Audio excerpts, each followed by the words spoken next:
Kita ini orang Jawa banyak filsafat dan isyarat-isyarat yang mempunyai hikmah dan ilmu yang sangat luas. Apa sampean malu jadi orang Jawa? Kenapa mesti malu? Malu karena pesek. Aku juga pesek, tapi kan manis. Di samping manis, laris. Loh, itu loh. Nggak usah malu. Loh, ini pengajian kok menerangkan filosofi Jawa. Lah wong aku wong Jawa. Saya nggak harus ngomong ana ente antum. Aku nggak harus bilang ya khair ya khair.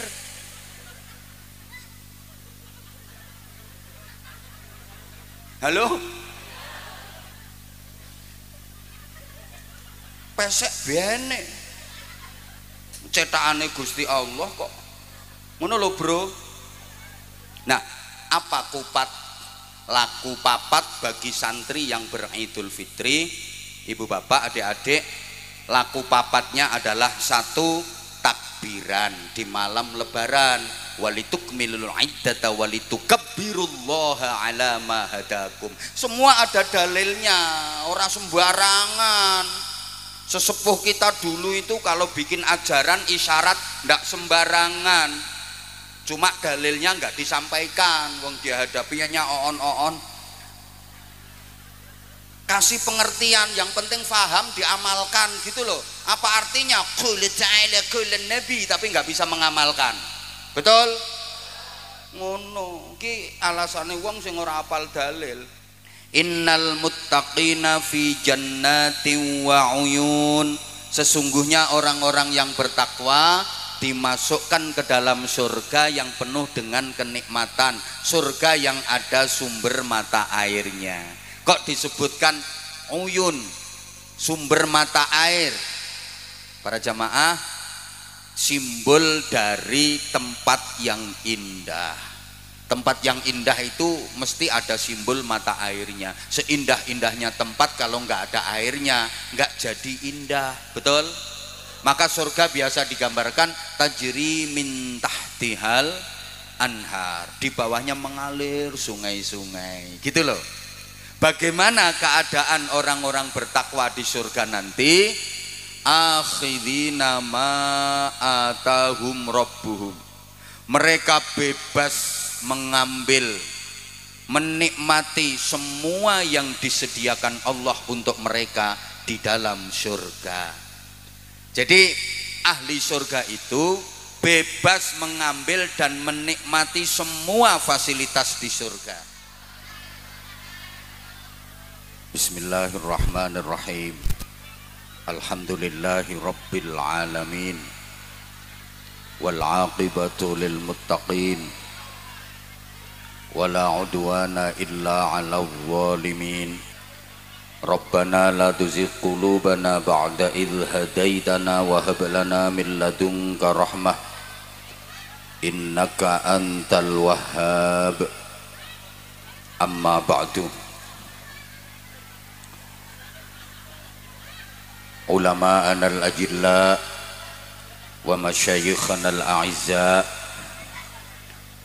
bapak-bapak kiai, ibu-ibu nyai, para sesepuh yang dimuliakan, yang kita ta'zimkan,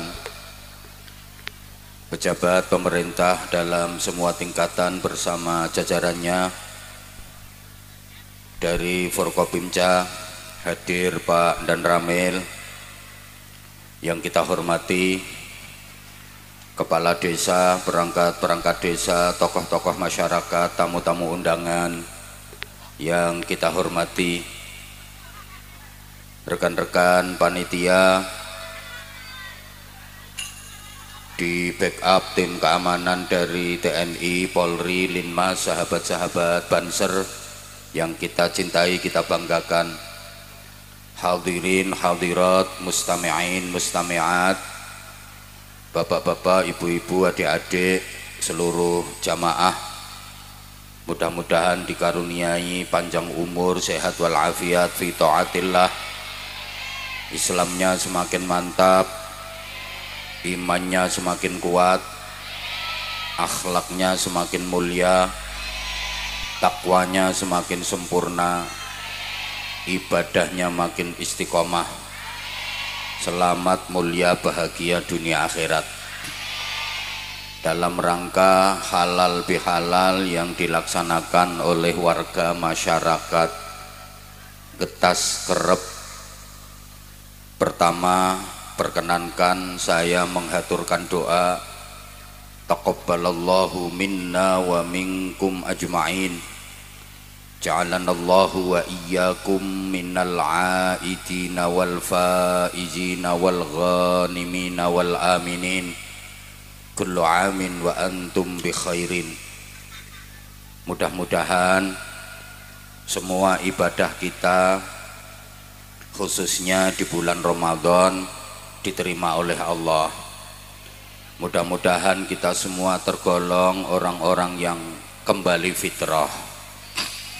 Setelah 1 bulan kita menjalani training center dalam daurah Ramadan,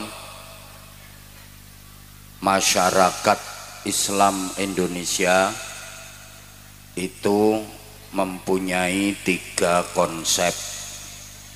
Ada yang punya konsep syawalan, ada yang punya konsep halal bihalal, ada yang punya konsep lebaran.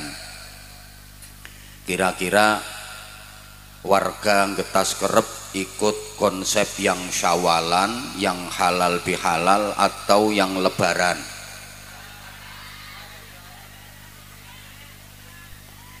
Masyarakat Islam itu ada 3 kelompok. Ada kelompok yang benar-benar berusaha islami, ada kelompok yang sudah terkontaminasi dengan modernisasi, ada kelompok yang masih memegang teguh tradisi. Menawi coro Jawi, wonten umat Islam ingkang nderek ajarane Rasulillah, wonten umat Islam ingkang nderek ajarane penjajah, wonten umat Islam ingkang nderek ajarane simbah-simbah. Getas Kerep nderek sing pundi? Ada ajaran Rasulillah, ada ajaran penjajah, ada ajaran simbah-simbah. Maka tahun baru di masyarakat Islam Indonesia itu ada 3. Ada tahun baru 1 Muharram, ada tahun baru 1 Januari, ada tahun baru 1 Syuro. 1 Muharram itu tahun barunya umat Islam yang ikut ajarannya Rasulullah. 1 Januari yang ikut ajarannya penjajah. 1 Syuro yang ikut ajarannya simbah-simbah. Misalnya semua dirayakan. 1 Muharram dirayakan dengan pengajian, 1 Januari dirayakan pakai dangdutan, 1 Syuro dirayakan pakai jaranan. Kira-kira yang paling sepi yang mana? Warga Getas Kerep ikut yang pengajian, yang jaranan, atau yang dangdutan?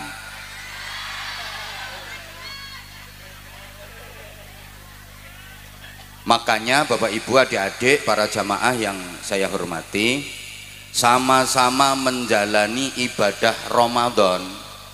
Pasca Ramadan, setelah Ramadan selesai, masyarakat Islam Indonesia itu ada 3 semangat.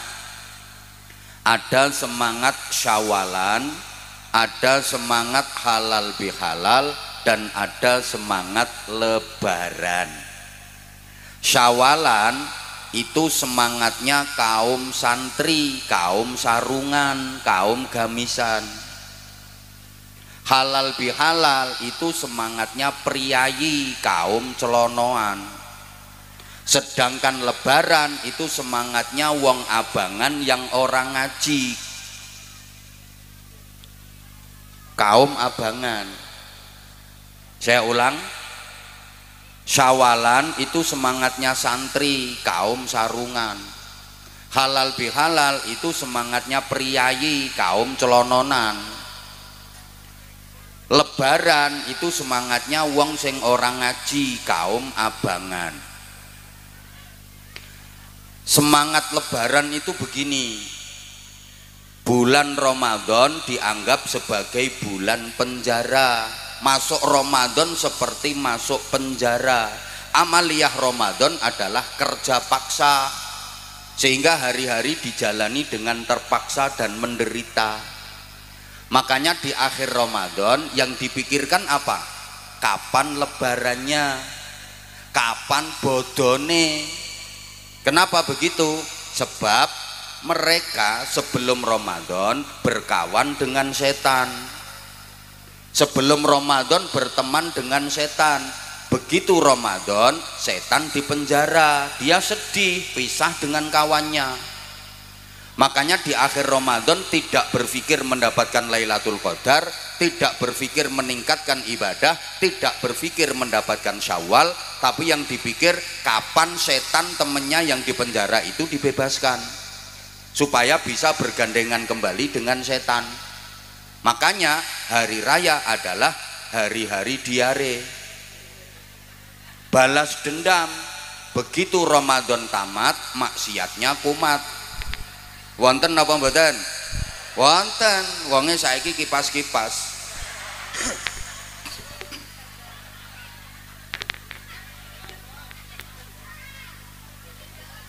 Begitu Ramadan selesai, ibadahnya prei. Kemarin Ramadan sholat malam, taraweh dan witir. Sekarang sholat malamnya terus nopo prei. Itulah getas kerep. Ramadan kemarin tadarus Quran, sekarang Ramadan selesai, tadarus Qur'annya terus nopo prei. Itulah getas kerep. Itu namanya lebaran. Begitu Ramadan selesai, semuanya bubaran. Kalau semangat halal bihalal itu masyarakat Indonesia modern, karena sudah banyak yang jadi urban, merantau ke kota-kota besar, ke luar pulau, bahkan sampai ke luar negeri. Ketika 1 Syawal semuanya libur, pengen pulang, mudik ke kampung halaman. Sesampai di kampung halaman, pengen bisa silaturahim kepada semua keluarga, padahal waktunya terbatas, nggak mungkin selesai kalau semuanya. Maka dicari cara bagaimana supaya silaturahim bisa terselesaikan dengan cara mudah.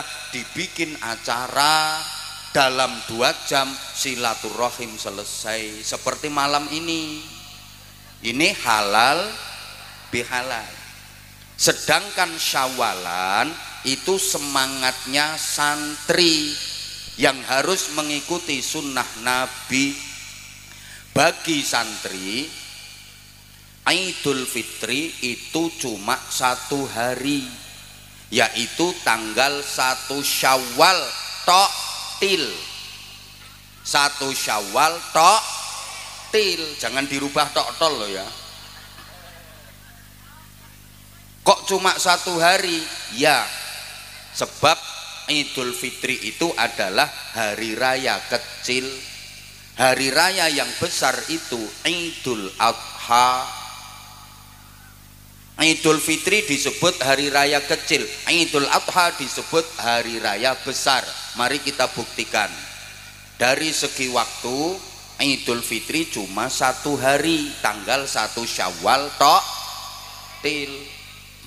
Idul Adha 4 hari, yaitu tanggal 10 Dzulhijjah ditambah 3 hari Tasyrik, 11, 12 dan 13 Dzulhijjah. 1 dengan 4 lebih besar mana? Moh kurang semangat. 1 dengan 4 lebih besar 4. Makanya Idul Adha itu hari raya yang lebih besar. Dari segi pengorbanan, Idul Fitri cuma nyembelih ayam, Idul Adha nyembelih sapi. Ayam dengan sapi besar mana? sapi. Makanya Idul Adha itu hari raya besar, Idul Fitri hari raya kecil. Idul Fitri cuma mengeluarkan zakat fitrah beras 2,8 kilogram, gampangannya 3 kilogram beras, cuman itu yang dikeluarkan ketika Idul Fitri. Idul Adha bagi yang mampu wajib menjalankan ibadah haji puluhan bahkan ratusan juta. Yang kurang mampu melaksanakan syariat kurban, nyembelih sapi minimal kambing, karena kurban itu ndak boleh nyembelih tekek. Yang ketawa itu ndak pernah kurban, sukanya menghabiskan daging kurban. Santri harus bersikap adil, yang kecil ya dikecilkan, yang besar ya harus dibesarkan. Yang harusnya kecil ya dianggap kecil, yang harusnya besar ya dianggap besar, jangan dibalik-balik. Yang kecil dibesar-besarkan, yang besar dikecil-kecilkan. Umumnya masyarakat Getas Kerep itu kebalik pemahaman dan prakteknya. Mestinya Idul Fitri hari raya kecil ya biasa kecil-kecil saja. Yang harus dibesarkan Idul Adha, tapi masyarakat Getas Kerep kan kebalik. Idul Fitri yang harusnya hari raya kecil, anggarannya dibesar-besarkan. Beli baju aja nggak cukup 3 ibu-ibu, belum dalemannya, belum jilbabnya, belum BH-nya, belum lagi biaya untuk departemen perbadokan, belum anggaran untuk jalan-jalan, untuk pesta.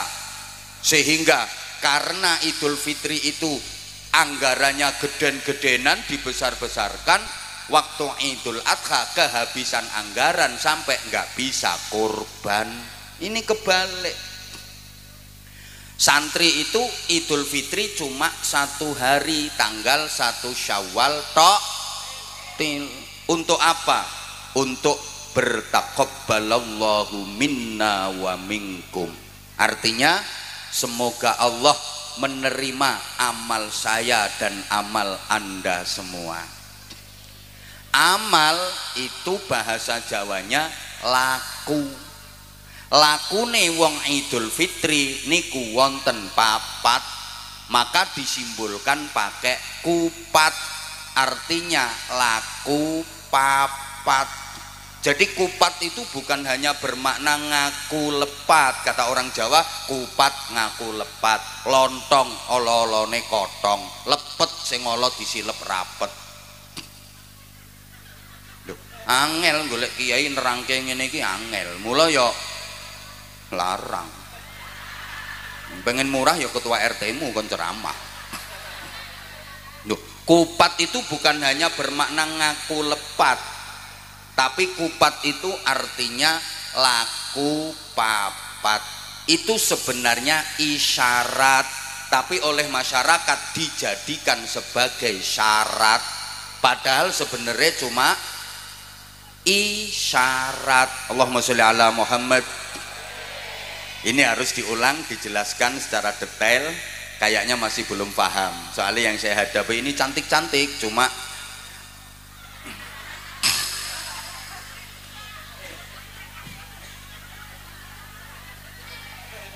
sebenarnya isyarat. Kupat itu laku papat, tapi oleh masyarakat dianggap syarat. Makanya sampai ada hari raya kupat. Betul? Para sesepuh kita dulu itu kalau ngajar anak cucunya, kalau didik anak cucunya sering pakai isyarat supaya mudah diterima. Kenapa? Karena waktu itu belum siap. Dikasih ayat Quran langsung, dikasih hadis langsung, belum siap. Bisa-bisa nolak nanti. Kalau tahu bahwa Quran dan hadis akan ditolak, jangan dipaksakan untuk disampaikan, dosa nanti. Wis ngerti nek ora nrimo kok dipaksa, malah dosa. Ini pengumuman, mumpung inget bapak-bapak misalnya istrinya cerewet, istrinya berani, itu belum bisa dinasihati pakai Quran hadis, Pak. Jangan langsung qala ta'ala, qala nabi. Akhirnya istri malah berani, istrinya nolak ayat Quran. Yang nanggung dosa siapa? Bapak sebagai suami udah tahu kalau istrinya begitu, dikasih ayat Quran sehingga ayat Qurannya diprek. Saya ini kan tukang ceramah. Coba menurut Bapak Ibu, saya kalau di rumah di hadapan istri, saya yang nyeramai istri atau yang diceramai? Betul.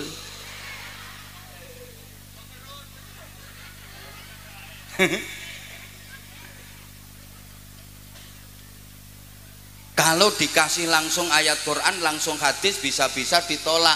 Maka pakai isyarat. Warga Getas Kerep ini misalnya langsung suruh ngeluarin duit untuk syukuran, biasanya berat. Karena orang sini kan agak pelit-pelit. Tapi kalau dirayu supaya hidupmu selamat, bikin selametan, masak-masak, nanti ada ingkungnya gini, maka hidupmu akan selamat. Enteng. Padahal makanan itu nilai duitnya juga besar. Tapi kalau berupa makanan, ora eman. Nek berupa duit, eman. Nggih napa nggih? Ketara potonganmu. Makanya dinamakan selametan supaya uripe. As-shadaqatu tadfa'ul bala. Sedekah itu tolak bala. Dalilnya itu. Tapi kalau langsung dikasih qalan Nabi, masyarakat nggak mau nerima. Nah, ketika selamatan suruh bikin tumpeng. Itu artinya 5 waktu sing mempeng, jangan sampai ditinggalkan. Atasnya lancip disebut buceng. Itu artinya le nyebut sing kenceng, leh zikir aja nganti kendo. Ayat Quran, ya ayyuhalladzina amanu dzkurullaha dzikran katsira. Wahai orang-orang yang beriman, berzikirlah kepada Allah dengan zikir sebanyak-banyaknya. Kalau dikasih qala ta'ala enggak mau nerima, maka dikei isyarat buceng, ne nyebut sing kenceng. Tapi sama anak-anak muda dipleset-plesetkan. Tumpeng nek pengen metu kudu mempeng. Buceng supaya mlebu kudu kenceng. Loh, kayak manten. Itu orang Jawa luar biasa loh filosofinya. Isyarat manten di pelaminan itu biasanya didampingi 2 anak perempuan kecil-kecil yang wajahnya mirip, disebut kembar mayang. Itu isyarat. Kembar itu sama, mayang itu beda. Kembar tegese podo, mayang tegese bedo. Artinya apa? Manten laki-laki dan perempuan itu tujuannya sama, tapi karakternya berbeda. Wong lanang karo wadon tujuane podo, ning wonge beda, sifate beda. Sama kayak lampu supaya bisa nyala, kabelnya harus beda, plus sama min, supaya tujuannya nyala. Kabelnya positif karo negatif. No, lampu kok kabelnya podo positif, konslet. Lampu kok kabelnya podo negatif, konslet. Mantenan begitu malam pertama masuk kamar, loh bojoku kok podo karo aku, LGBT, konslet. Karena memang laki-laki dengan perempuan itu beda. Bapak sama ibu itu kan beda.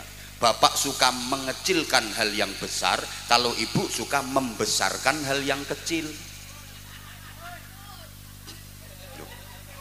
Wong lanang kuwi senengane nyileke barang sing gede. Masalah gede iki dianggap cilik. Lah nek wong wadon kan senengane gedhekke barang sing cilik. Barang cilik kecekel wong wadon langsung dadi gede. Iki sing diguyu yang mana ini ya? Memang beda. Laki-laki itu kreatif, perempuan itu sensitif. Laki-laki itu rasional, perempuan itu emosional. Laki-laki itu lebih mengedepankan pikiran, perempuan lebih menggunakan perasaan.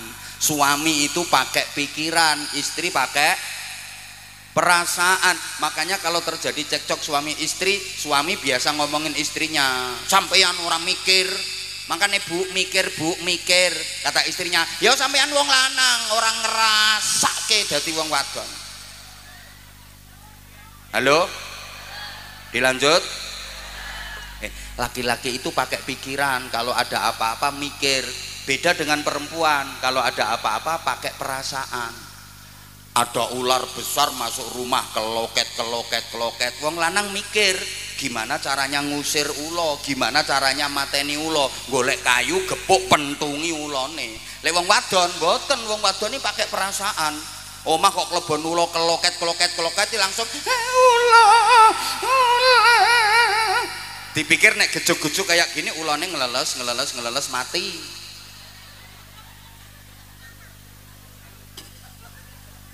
Halo, ibu-ibu misalnya lagi masak, kompor yang meledak, dor, lah meledak kok, masuk kompornya meledak, cerut. Lo laki-laki kalau ngelihat ada kompor meledak, api berkobar-kobar, mikir, nyari kain basahi, kebyok ke, golek banyu siram ke. Lah nek wong wedok kan dikira kalau ditangisi terus apinya mati. Mau pergi ke Jakarta pakai kereta, begitu nyampe stasiun ketinggalan keretanya udah berangkat. Lek wong wedok nangis, ketinggalan kereta. Dipikir nek ditangisi terus keretanya sing wis berangkat mundur serut. Lek wong lanang ora. Wah, ketinggalan kereta piye carane mangkat? Ana truk lewat celingkrik munggah gandul truk. Terus nanti manten itu balang suruh. Orang dulu gitu. Ini isyarat balang suruh. Suruh itu tegese ora kok kesusu leh weruh. Maksudnya ngangsu kaweruh, agar sama-sama weruh, sama-sama mengetahui, agar engkau tahu apa yang ada di hatiku, aku pun tahu apa yang ada di hatimu, sehingga engkau tahu apa yang ku mau, aku pun tahu apa yang kau mau. Kalau dalam bahasa ayat Qur'annya lita'arafu, agar saling mengenal, saling mengetahui antar suami istri. Duh, ini isyarat. Begitu pengantin sudah deket, coba toh diperhatiin, mangke manten kakung, manten lanang midak telur, ngidein ndok nganti pecah piar, manten wadon mijii kok misui. Lah ini artinya apa? Rumah tangga itu seperti telur. Orang berkeluarga itu seperti telur, bunder ser, mumet, ruwet, rentet, jibek, judek. Maka suami sebagai kepala rumah tangga harus bisa memecahkan masalah seperti memecahkan telur itu, mencari solusi. Istri membantu, memberikan dukungan dan doa, ikut berpartisipasi. Maka istri harus punya rem cangkem, suami harus punya rem tangan. Jangan sampai istri nggak punya rem cangkem, ada masalah langsung cangkemnya wadak. Suami nggak punya rem tangan, ono masalah plok tangannya plok, istrinya etek-etek, suaminya plok. Jadilah rumah tangga itu mereknya etek-etek.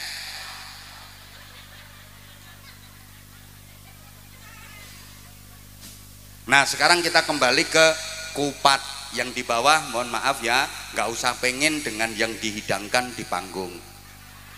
Yang di panggung dikasih minum, dikasih jajan kotaan, padahal nggak nyumbang.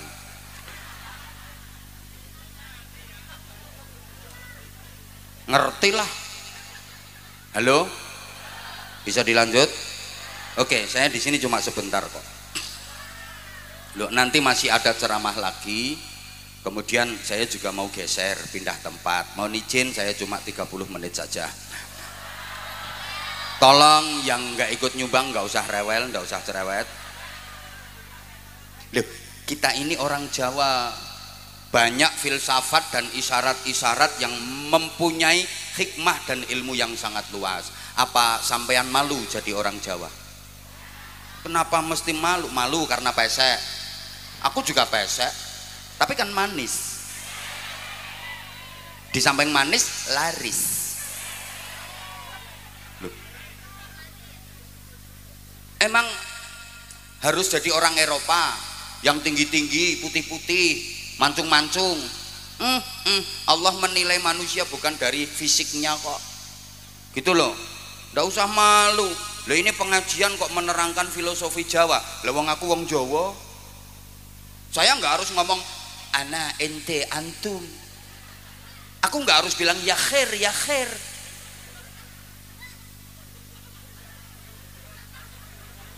Halo? Pesek bene. Cetakane Gusti Allah kok. Ngono lho, Bro. Nah, apa laku papat bagi santri yang beridul fitri? Ibu bapak, adik-adik, laku papatnya adalah 1, takbiran di malam lebaran, walitukmilul iddata walitukabbirullaha ala ma hadakum. Semua ada dalilnya, orang sembarangan. Sesepuh kita dulu itu kalau bikin ajaran isyarat ndak sembarangan, cuma dalilnya nggak disampaikan, wong dihadapinya on. Kasih pengertian, yang penting faham, diamalkan gitu loh. Apa artinya qul ta'ala qul nabi tapi nggak bisa mengamalkan? Betul? Ngono ki alasane wong sing ora hafal dalil. Ora usah guyu.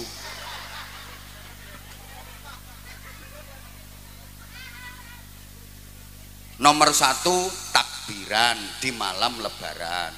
Yang kedua, bayar zakat fitrah sebelum sholat id. Yang ketiga, menjalankan sholat id. Yang keempat, silaturrohim.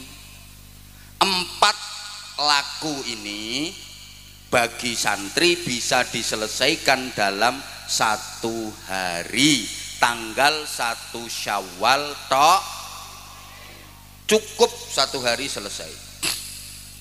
Tanggal 2-nya santri sudah melaksanakan sunnah Nabi. Apa itu? Siapa yang berpuasa Ramadan dilanjutkan setelah hari raya puasa 6 hari bulan Syawal, maka pahalanya sama dengan puasa setahun penuh. Jadi tanggal 2, 3, 4, 5, 6, 7 santri itu puasa. Hari rayanya cuma sehari 1 Syawal. Meskipun puasa 6 hari bulan Syawal nggak harus dilaksanakan di awal, boleh kapan saja, yang penting masih di bulan Syawal. Tapi yang paling afdol, paling bagus langsung tanggal 2, 3, 4, 5, 6, 7. Yakin di sini belum ada yang melakukan itu, termasuk yang di panggung, termasuk yang ceramah. Iki ya ora. Halo?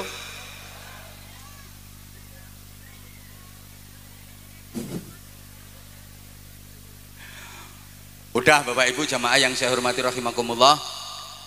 Bulan sesudah Ramadan yang sekarang ini kita jalani disebut Syawal. Secara bahasa, Syawal itu artinya berkembang dan meningkat.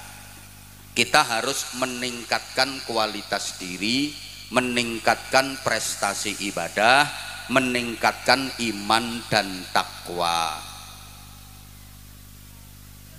Tandanya apa? Kalau kita benar-benar Syawal, dilihat kemarin warga Getas Kerep puasanya masuk jenis puasa ulo apa puasa uler? Halo? Ya Allah, aku ora digatekke. Untuk mengetahui kita itu berhasil Syawal apa tidak, meningkat apa tidak, dilihat dulu. Puasanya kemarin itu puasa jenis uler nopo puasa jenis ulo. Loh, uler sama ulo itu podo-podo poso, tapi hasilnya berbeda, endingnya berbeda. Ulo meskipun habis puasa dia sama sekali nggak berubah, nggak ada perbaikan. Namanya tetap ulo, wajahnya tetap ulo, bentuknya tetap ulo, modelnya tetap ulo, perilakunya tetap ulo. Soalnya ulo kuwi leh poso hanya sekedar melungsungi arep ganti kulit, awake tambah dawa tambah gede. Ada ibu-ibu getas kerep sini posone model ulo. Poso itu cuma arep melungsungi ganti baju baru. Awake tambah gede, bukan peningkatan kualitas diri tapi peningkatan berat badan. Sebelum Ramadan berat badannya 55 kilo, selesai Ramadan berat badannya 75 kilo. Wonten apa mboten? Wonten. Iki wonge kipas-kipas. Kudunge ireng.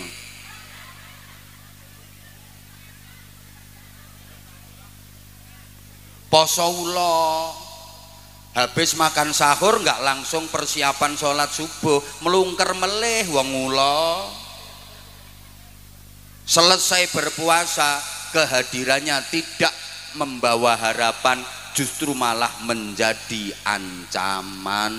Ulo Ramadan sama sekali tidak membawa perubahan ke arah yang lebih baik.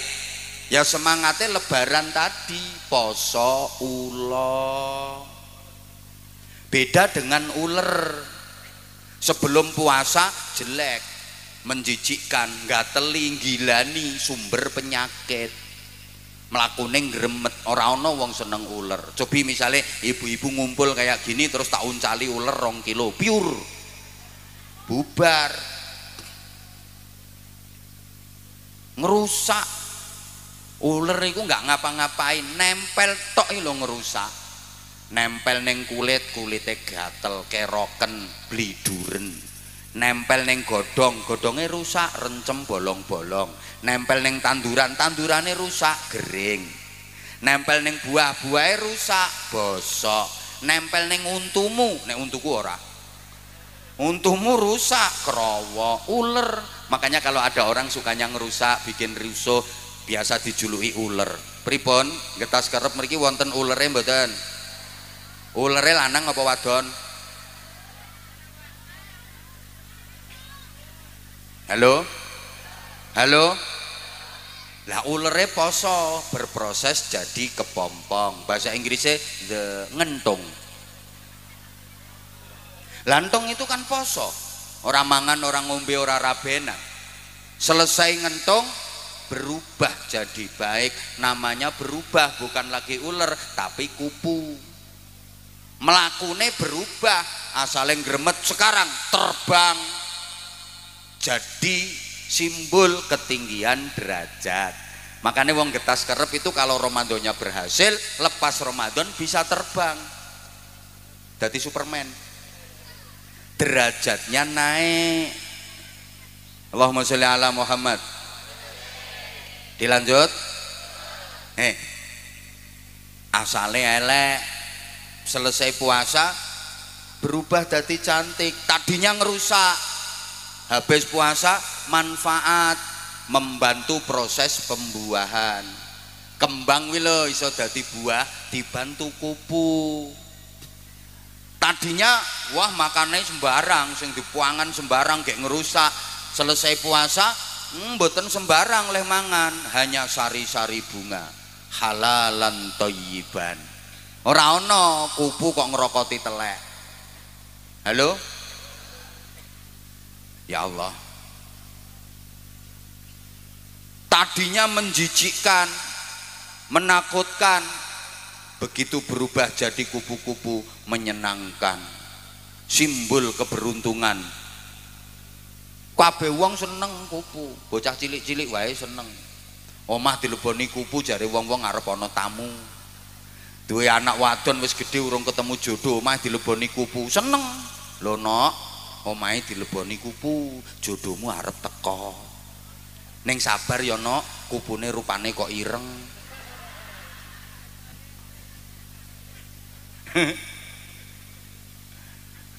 Halo. Jadi salah satu tanda kalau getas kerep ini Ramadannya berhasil, lepas Ramadan setelah berkepompong sebulan berubah jadi kupu. Sayange kathah sederek-sederek getas kerep mriki habis berkepompong sebulan Ramadan, keluarnya enggak jadi kupu malah jadi codot. Nah, codotnya ketawa. Codotnya ternyata pakai BH.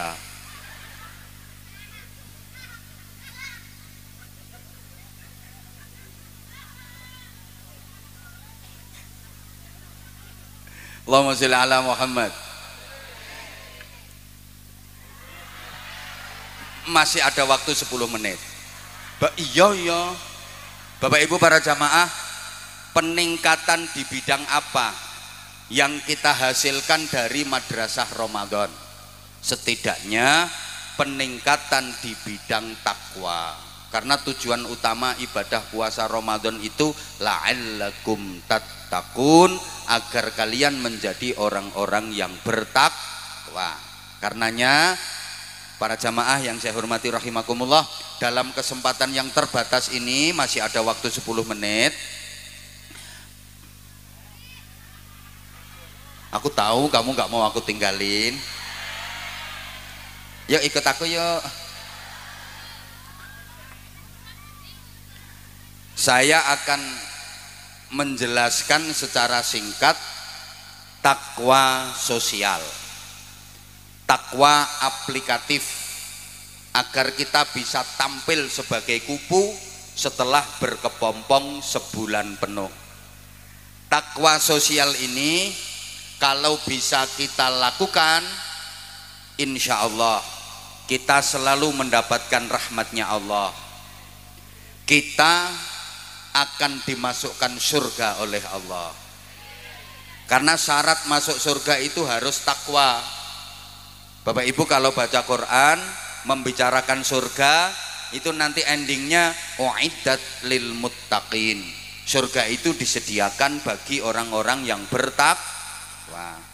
Nah, ayatnya nanti bisa dipelajari lebih lengkap dalam surah Az-Zariyat ayat 15 sampai 21. A'udzu billahi minasyaitonir rajim. Innal muttaqina fi jannatin wa 'uyun akhidhina ma atahum rabbuhum innahum kanu qabla dhalika muhsinin kanu qalilan minal laili ma yahja'un wa bil ashari hum yastaghfirun wa fi amwalihim haqqul lis-sa'ili wal mahrum wa fil ardi ayatun lil muqinin wa fi anfusikum afala tubsirun. Lehmu nyauti Allah kok kaya wong sambat kok kean utang ngono. Innal muttaqina fi jannatin wa uyun. Sesungguhnya orang-orang yang bertakwa dimasukkan ke dalam surga yang penuh dengan kenikmatan, surga yang ada sumber mata airnya. Kok disebutkan uyun, sumber mata air? Para jamaah, simbol dari tempat yang indah. Tempat yang indah itu mesti ada simbol mata airnya. Seindah-indahnya tempat kalau nggak ada airnya nggak jadi indah, betul? Maka surga biasa digambarkan tajri min tahtihal anhar, di bawahnya mengalir sungai-sungai, gitu loh. Bagaimana keadaan orang-orang bertakwa di surga nanti?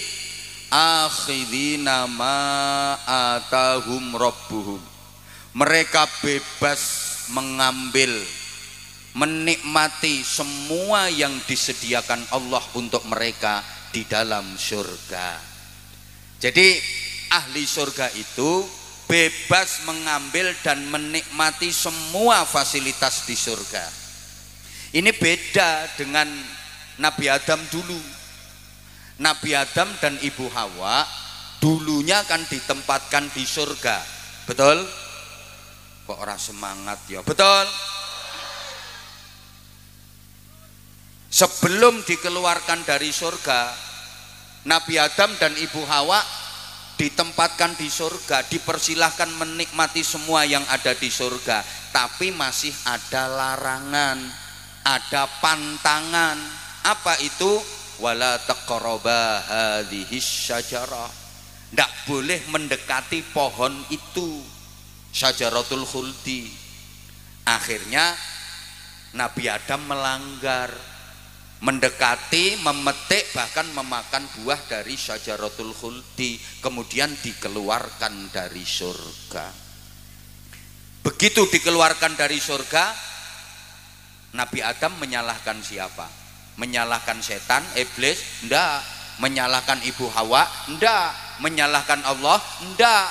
Tapi menyalahkan dirinya sendiri. Rabbana zalamna anfusana wa illam taghfir lana wa tarhamna lanakunanna minal khasirin. Menyalahkan dirinya sendiri. Sami mboten kalih warga Getas Kerep. Mboten. Nek warga Getas Kerep senengane nyalah-nyalah kalian. Seneng menyalahkan pihak lain. Halo?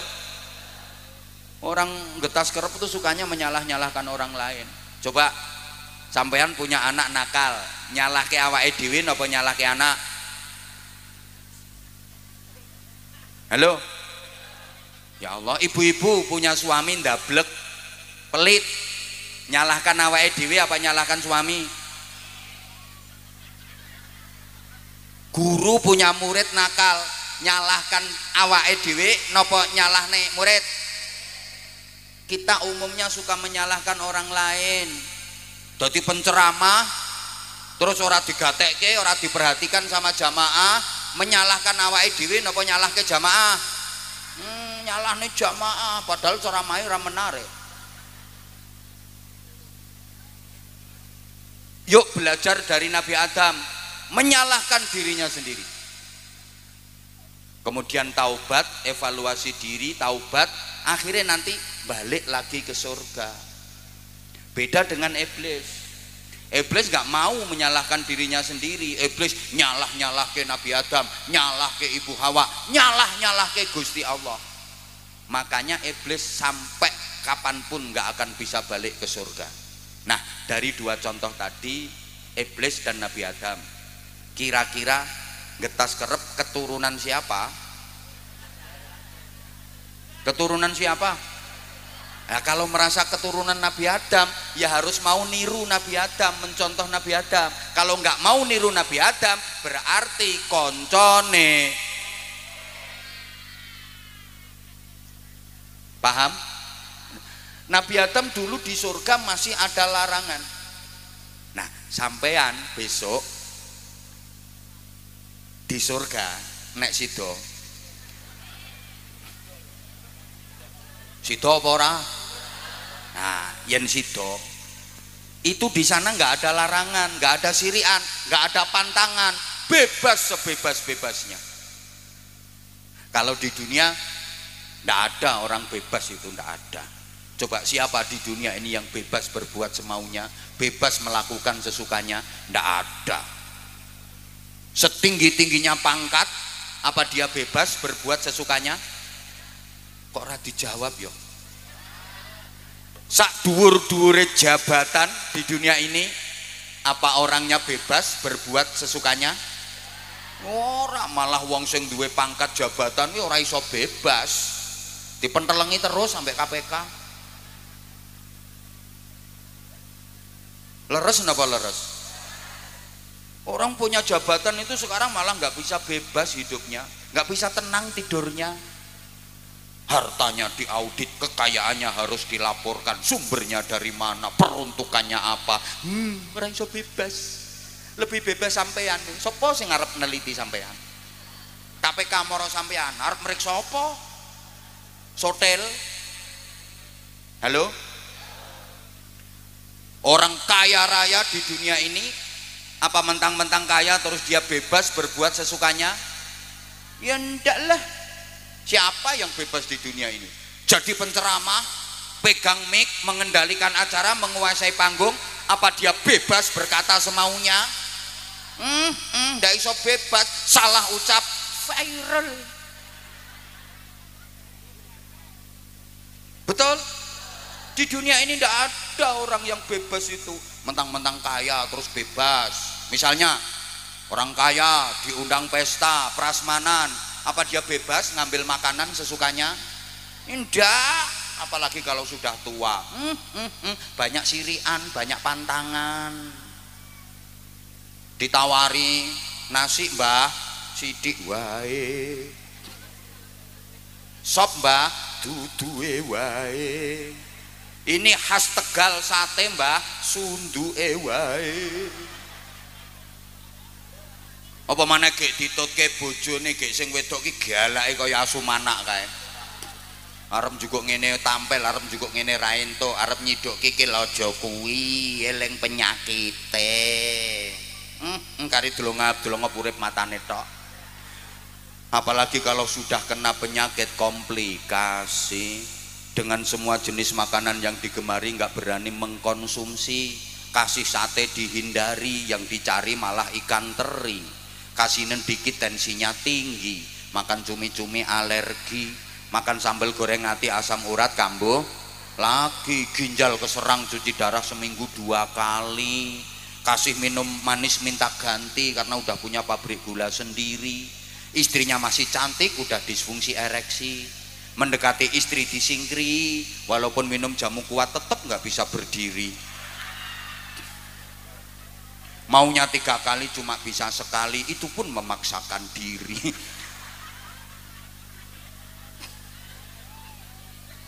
Di dunia kok orang kaya sama orang miskin jatahnya sama, betul? Orang kaya tanahnya luas, orang miskin tanahnya sempit. Makan juga sama-sama pakai sendok, betul? Apakah yang kaya tanahnya luas itu kalau makan pakai sekrop? Minum juga sama-sama pakai gelas. Apa sing melarat yang ngombe nganggo gelas, sing sugih kae langsung nganggo drum? Sama. Apakah gelar akademik bisa menambah jatah umur di dunia ini? Yang gelar akademiknya S1 dapat jatah tambahan umur 10 tahun. Jane matine swidak dadi 70. Kalau S2 dapat tambahan jatah umur 20 tahun. Kalau S3 dapat jatah umur 30 tahun. Tambahannya ndak. Kadang yang S3 belum 40 tahun udah mati. Yang nggak tamat SD sampai 90 tahun. Betul? Non donya wong wadon ayu karo elek rabine dhisik pundi? Rupane ayu karo rupane elek rabine dhisik pundi? Kadang-kadang dhisik sing elek, sing ayu ra payu-payu, dijajal ditinggal, dijajal ditinggal, dijajal ditinggal.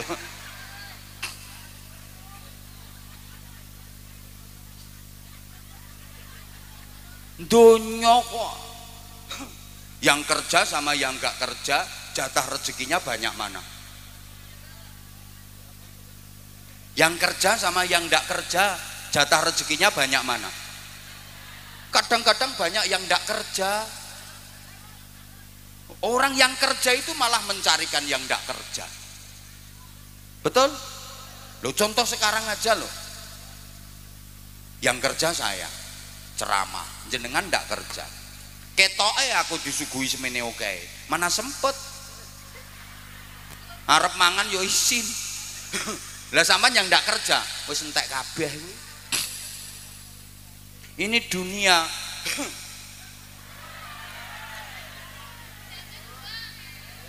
Siapa ngomong jame buang? Saya tadi sempat berpikir, wah saya ceramah itu udah lama. Tadi ada yang nanya, mulai tahun berapa bah? Ya seingat saya mulai tahun 2007, 2006, 2007 itulah. Udah hampir 20 tahun.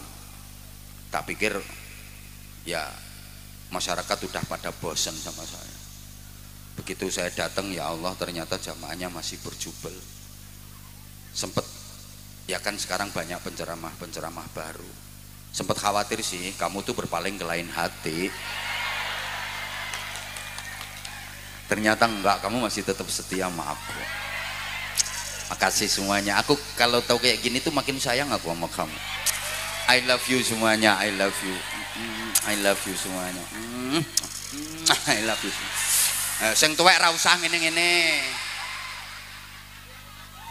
Gila nih.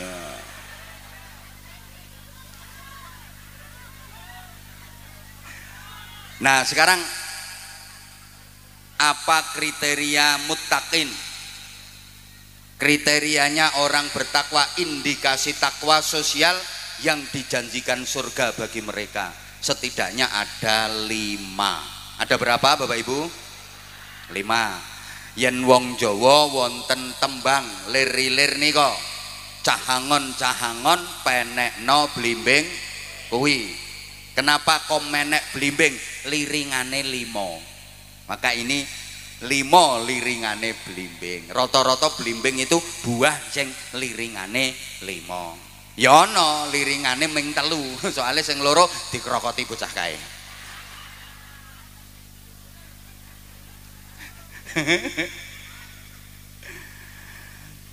Lima indikasi orang bertakwa sebagai takwa sosial. 1. Innahum kanu qabla dzalika muhsinin. Mereka dulu waktu di dunia adalah orang-orang baik. Muhsinin, orang-orang yang berperilaku baik. Mereka sukses hidupnya. Karena orang sukses itu bukan orang yang berhasil mendapatkan apa yang diinginkan, tapi orang sukses itu adalah orang yang berhasil menjadi orang baik. Saya ulang, orang sukses itu bukan orang yang berhasil meraih apa yang diinginkan, tapi orang sukses adalah orang yang berhasil menjadi orang baik. Rawahu Abah Anzah. Sukses itu bukan berarti berhasil mendapatkan apa yang diinginkan, tapi sukses itu berhasil mendapatkan kebaikan. Karena apa yang diinginkan, yang berhasil didapatkan belum tentu jadi kebaikan. Betul? Moga-moga faham. Lah muhsinin itu karakternya ada 3. Ali Imran 134. Alladzina yunfiquna fis sarra'i wad-dharra'i wal kadhiminal ghaidha wal 'afina 'anil nas. Ayat ini ditutup dengan wallahu yuhibbul muhsinin. Dan Allah sangat mencintai muhsinin, orang-orang yang berperilaku baik. Kita harus menjadi orang-orang yang dicintai Allah. Kita harus pandai merayu Allah agar Allah mencintai kita. Nah, karakternya muhsinin itu ada 3. Pertama, alladzina yunfiquna fis sarra'i wad-dharra'.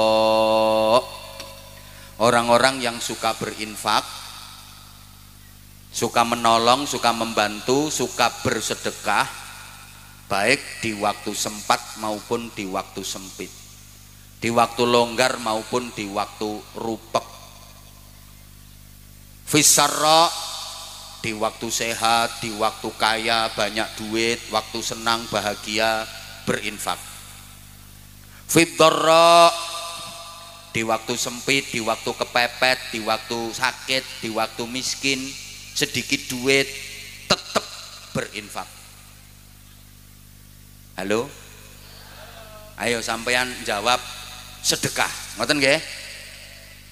Di waktu sempat, di waktu sempit, di waktu longgar, di waktu rupek, duit banyak, duit sedikit, saat bahagia, saat susah, waktu sehat, waktu sakit. Itu muhsinin, orang bertakwa yang disediakan surga. Soalnya ono wong gelem sedekah ngenteni sakit. Nek sehat ora tahu selamatan, ora tahu sedekah. Bareng gering langsung selamatan, dibagek-bagek tangga. Nganti tangga-tanggane padha niteni, kok wis suwe ya wonge ora gering. Bapak Ibu para jamaah, sedekah fis sarra di waktu longgar gampang. Banyak orang yang bisa, memang mudah. Di waktu kaya banyak duit, waktu bahagia, waktu seneng, waktu longgar, waktu sempat sedekah. Orang gumun. Banyak orang bisa panen pelem, mangga kaya sarungku. Nanti tenang. Panen pelem dadi buahe gembel banget, didol ora payu. Akhirnya dindum-dum ke tonggo. Orang gumun. Banyak orang bisa. Jualan gorengan sak pirang-pirang didol ora payu, dindum-dum ke tonggo-tonggo nih. Orang gumun. Tapi fisarra, dalam keadaan kepepet, dalam keadaan duit sithik, dalam keadaan emergensi darurat, tetap mau bersedekah. Itu yang sulit dan itu yang luar biasa. Contoh, sampean umpama ndek duit 500.000 rupiah, duit sampean nyomeng kuwi-kuwi tok, pancen potonganmu ya ora tau nyekel duit akeh. Loh, nek duitmu akeh ora ngira lungguhmu ndoprokno ngisor kono kuwi. Wong sing duwite akeh-akeh ora ngira gelem teko pengajian, ndongsong-ndongsong ngisor wit gedang.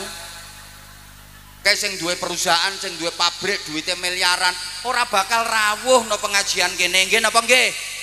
Iki sing tekono kene iki melarat kabeh. Lho, mulane swarga iki sing akeh isine wong melarat-melarat ngene iki. Iki jenenge melarat bangga iki ya iki. Lho mula jenengan lek tak ilokke duwite ora pati akeh aja nesu, wong faktane yo ngono tenan. Wong sing duwite akeh-akeh ora ngira gelem pengajian terus ndoprok sesek-sesekan mambu kelek kecut mambu untut ngono kuwi. Nggih napa nggih? Lah iya iki melarat kabeh. Loh, nek omongan saya salah monggo silakan dibantah, sekarang tak enteni. Ayo berdiri sing duit akeh. Aku duitku akeh 3 triliun, langsung aku dadi anak buah sampean. Aku tak kerja nang gone sampean. Ayo ndi? Mulane gak keliru aku gawe contoh, umpama sama itu ndit meng 500.000, ya kuwi tok duitmu wis akeh menurut sampean. Ndak ada yang lain. Sampean lagi punya kebutuhan yang sangat penting dan mendesak. Duit-duit yang meng kuwi 500.000 kuwi. Kuwi wae kurang-kurang kanggo kebutuhane sampean. Terus ana tangga mara sampean utang. Wantun ngeculke mboten? Mikir, berani ngelepas napa mboten?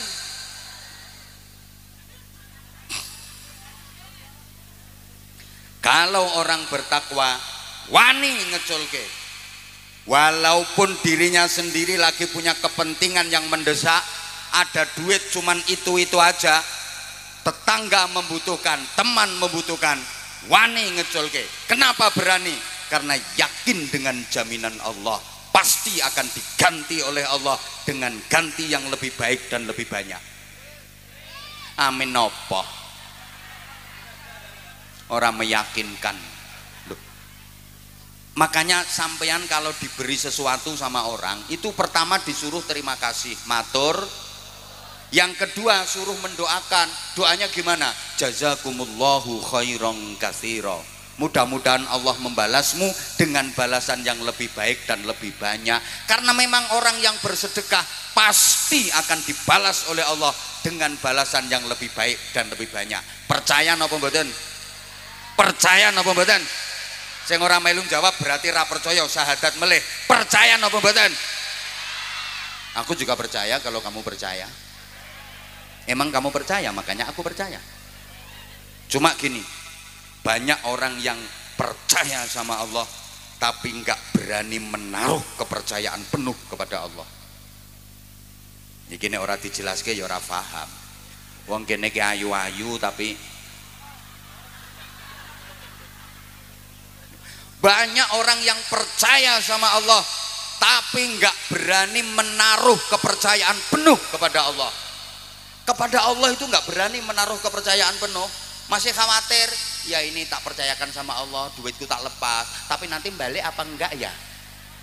Sama Allah tuh lo nggak berani menaruh kepercayaan penuh, padahal sama koperasi simpan pinjam lo berani menaruh kepercayaan, surat tanah yang ditaruh di situ, BPKB ditaruh di situ, di bank berani menaruh kepercayaan, sama Allah kok nggak berani.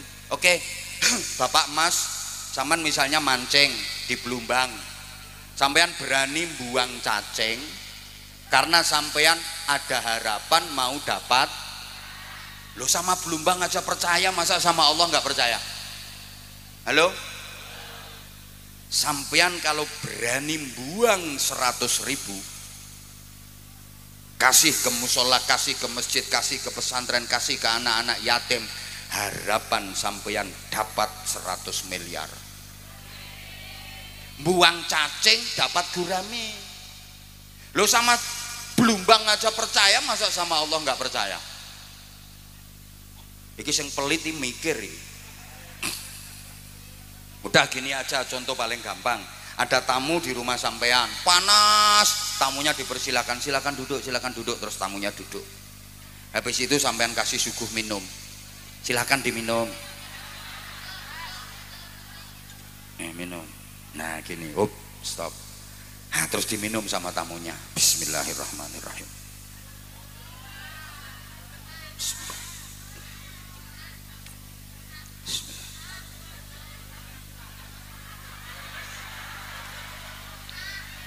Saking hausnya, tamu minum itu koret-koret sampai tetes terakhir. Sebagai tuan rumah yang baik, tahu kalau gelasnya kosong, dia pakai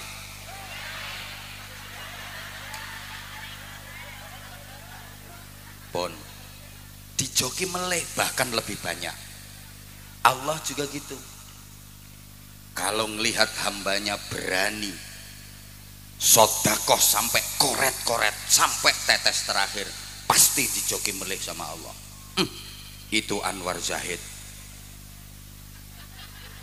Lah sodakoh nganti koret-koret, tak joki meneh sing luwih apik, luwih akeh. Lah itu sampai kerep kok pelit banget. Getas kerep. Orangnya kok pelit-pelit. Halo? Halo? Berani mboten jenengan? Hoi. Berani sedekah mboten? Pasti diganti Allah dengan ganti yang lebih baik dan lebih banyak. Oleh karena itu, ini ada Departemen Pengemisan untuk masjid nggih. Untuk masjid nggih. Nah, ini ada untuk masjid.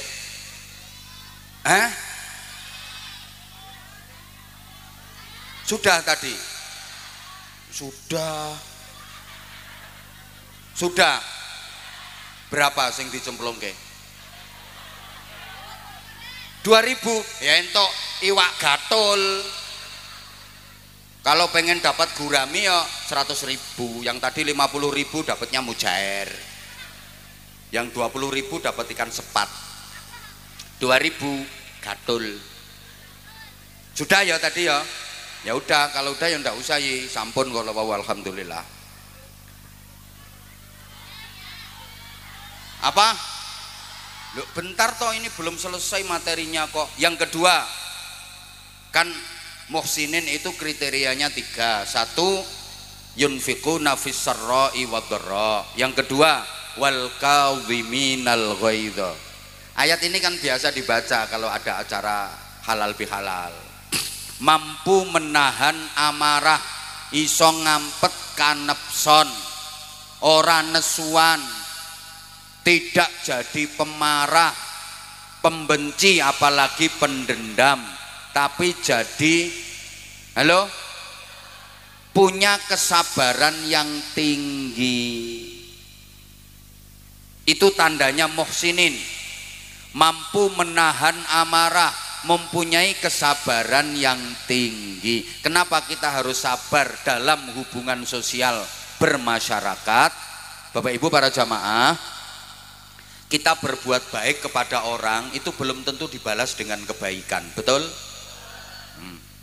Kayaknya pengalaman ngapii wong urung karuan dibales apik karo wong kuwi, nggih napa nggih? Kadang diwapiki ra karuan balese nang kita elek. Wonten napa mboten? Wonge teko. Ketoke kudunge coklat.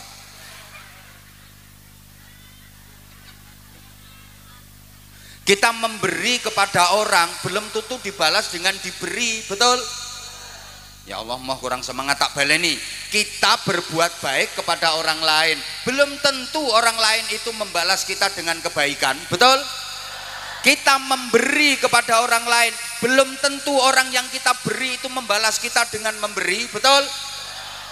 Makanya saya pesen Bapak Ibu sampean, kalau memberi kepada orang lain jangan berharap balasan dari orang itu. Saya ulang, sampean berbuat baik kepada orang lain jangan berharap dibalas kebaikan sama orang itu. Sampean memberi sesuatu kepada orang lain jangan berharap dibalas diberi oleh orang itu. Kalau sampean berharap balasan dari orang itu, siap-siap kecewa, siap-siap sakit hati.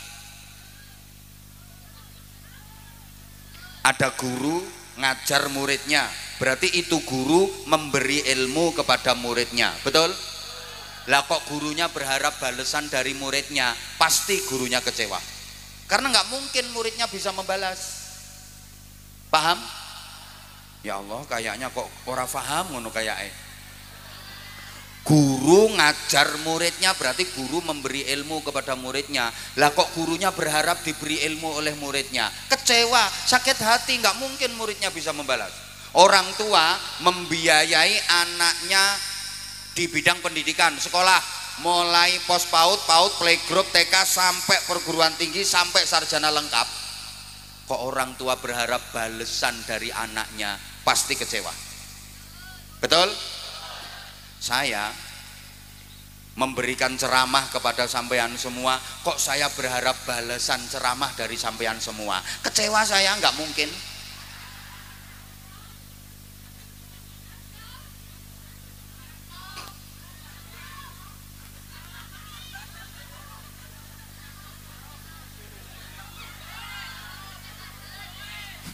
Ya Allah, udah. Pokoknya kalau kita memberi kepada orang lain jangan berharap dibalas dengan diberi, karena manusia itu selalu ada 3 level. Kalau dalam surat Fatir itu, tsumma awrathnal kitaba alladzina istafaina min ibadina faminhum zalimun li nafsihi wa minhum muqtasid wa minhum sabiqun bil khairati biiznillah. Orang itu selalu ada 3 jenis, ada yang zalimul li nafsih, ada yang muqtasid, ada yang sabiqum bil khairati biiznillah. Zalimul li nafsih, diberi tidak membalas memberi atau membalas lebih sedikit. Muqtasid, diberi membalas sama, timbal balik, lung tinulung. Sabiqum bil khairati biiznillah, diberi membalas lebih. Kira-kira di Getas Kerep sini yang paling banyak yang mana? Ketika diberi membalas lebih, membalas sama, atau tidak membalas, mana yang lebih banyak?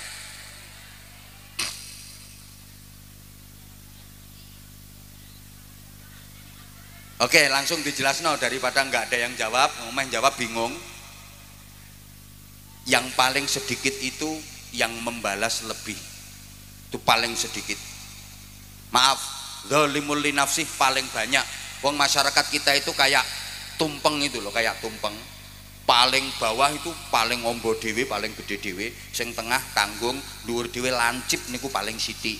Dadi sing lancip paling sithik niku sabiqum bil khairati bi idznillah. Sing tengah-tengah kuwi muqtasid, sedengan. Sing paling ombo ngisor dhewe paling akeh kuwi zalimul li nafsi. Maaf. Halo. Yang paling membutuhkan kesabaran ekstra itu menghadapi orang yang zalimul li nafsi, diberi membalas lebih sedikit atau bahkan tidak membalas sama sekali. Ini yang membutuhkan kesabaran ekstra. Paling enak itu menghadapi orang yang sabiqum bil khairati biidznillah. Ketika diberi dia membalas lebih. Siapa itu? Orang tua, terutama ibu. Ibu kalau diberi sama anaknya, ibu pasti akan membalas lebih. Karena memang ibu ke anak itu hanya memberi, tak harap. Kan ada lagunya, ibu ke anak itu hanya memberi, bagai sang surya. Maka ada peribahasa, cinta ibu sepanjang jalan, cinta anak sepanjang galah kedawan kilan.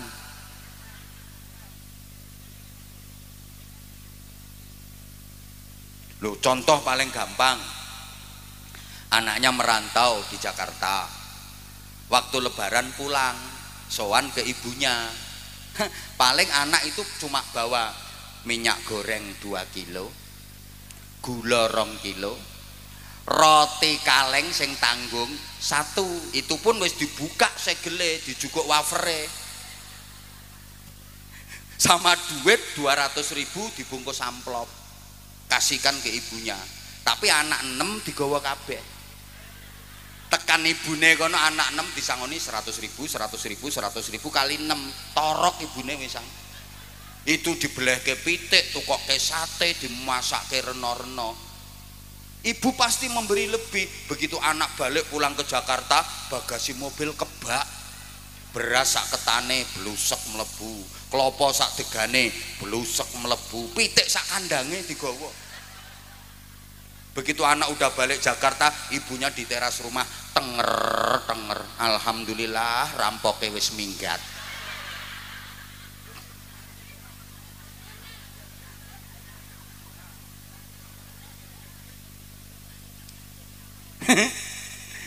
Ada yang muktasid, membalas sama ini dengan teman, dengan tetangga.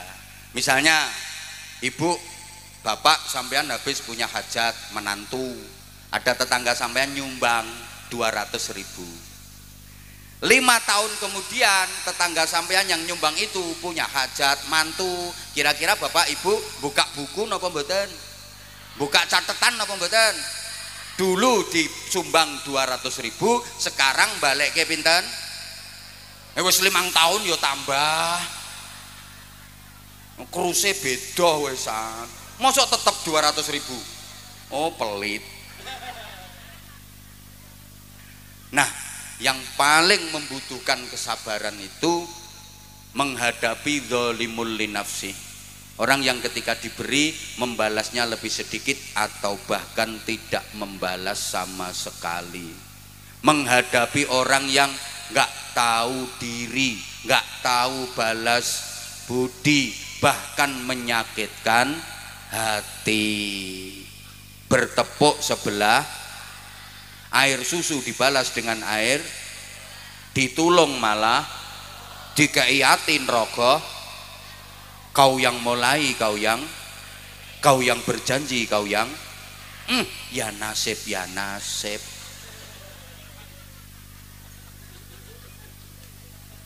Ada orang seperti itu, kayaknya di Getas Kerep banyak deh.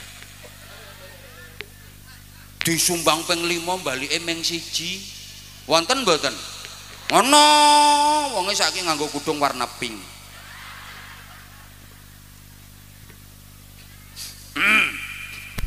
Karo kudung krim.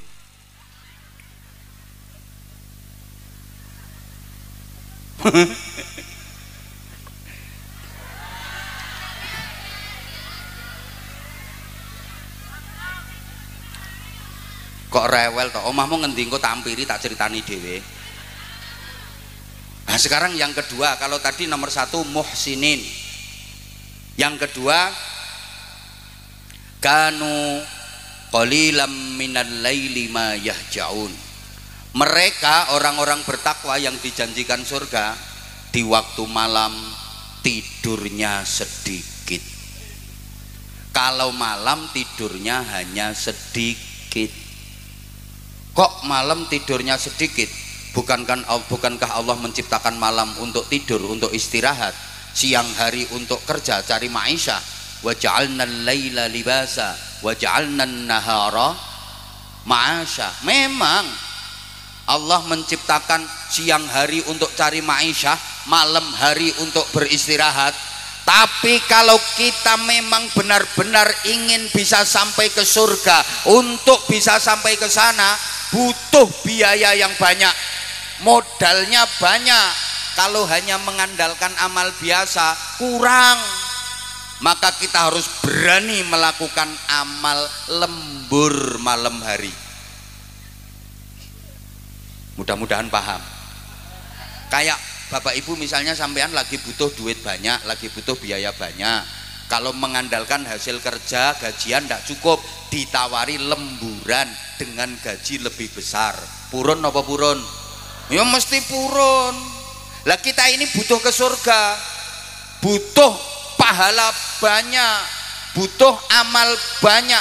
Kalau mengandalkan amal normal biasa, rasa-rasanya berat untuk bisa sampai ke sana, kurang. Maka kita ditawari amal ekstra, lembur malam hari. Kok kayaknya berat gitu? Apa amal ekstra lemburan malam hari itu? Paling boten ada 3. Pertama, wa minal laili fatahajjad bihi nafilatan lak asa an yab'atsaka rabbuka maqaman mahmuda.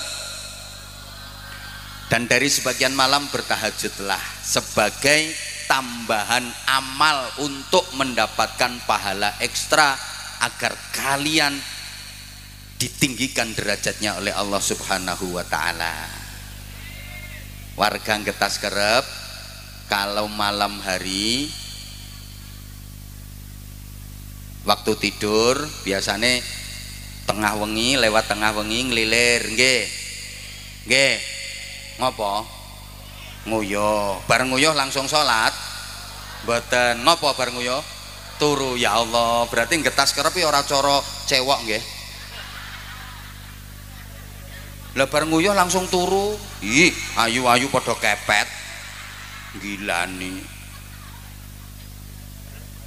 Coba, apalagi yang sudah sepuh, mohon maaf, kalau malam tidur 8 jam penuh utuh, tidak mungkin kuat. Jam 9 turu, bangun-bangun jam 5, nggak mungkin bisa tanpa terbangun. Kenapa? Karena merasa sudah cukup. Kalau nggak gitu kepuyuh, kebelet kudu pipis, gak iso ngampet. Pasti itu kalau udah di atas 60 tahun. Nggak mungkin dalam keadaan normal berangkat tidur jam 9, bangun-bangun jam 5 tanpa ngelilir, nggak mungkin bisa. Kenapa? Merasa sudah cukup. Kalau nggak gitu ya kebelet kudu pipis, mesti bangun. Itu memang teguran dari Allah. Kalau usiamu sudah segitu, malam itu pasti dibangunin sama Allah. Maunya Allah disuruh mendekat sama Allah, disuruh tahajud. Lawang Getas Kerep kok meng the piece of the cur. Bahasa Inggris, nek wong lanang iki bahasa Inggrisnya piece of the cur, nek wong wedok piece of the chest. Ya memang suaranya beda kok. Wong lanang yo cur keracak-keracak, wedoknya yes. Kadang si ana seruitane. Nah, aku ngene iki yo penelitian ngono.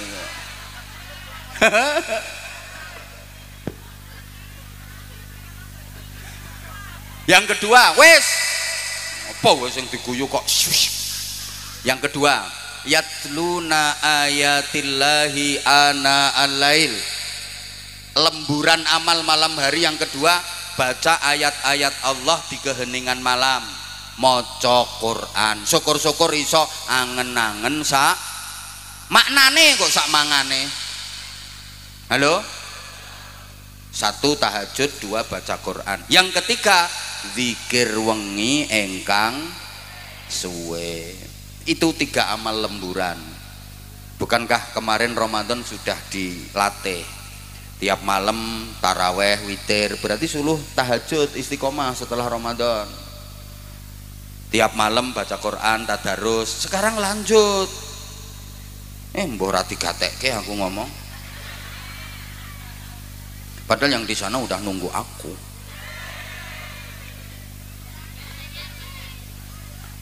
Yang ketiga, makanya yang ketiga, wabil ashari hum yastaghfirun, dan di waktu sahur mereka pada beristighfar. Orang bertakwa yang dijanjikan surga itu bangun tidurnya sebelum subuh, karena waktu sahur mereka banyak-banyak beristighfar. Wong takwa kuwi turune dhisik tangine gasik. Bareng turune dhisik tangine. Bangun tidur jangan nunggu ditegur sama muadzin. Bangun tidur jangan nunggu dikritik sama muadzin. As-sholatu khairum minan naum. Sholat itu lebih baik daripada. Nah, itu kan bangun tidur nunggu diobrak-obrak sama muadzin. Dibilangin kalau sholat lebih baik daripada tidur. Jangan tidur ae toh getas kerep. Sholat itu lebih baik daripada tidur. Soalnya rata-rata getas kerep itu punya anggapan tidur lebih baik daripada sholat. Buktinya kalau mendengar as-sholatu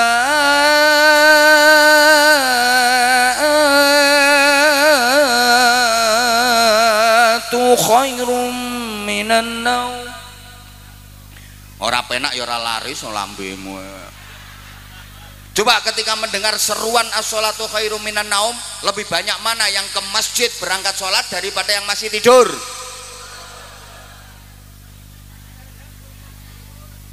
Makanya besok azannya di sini rubah saja, an-naumu khairum minas.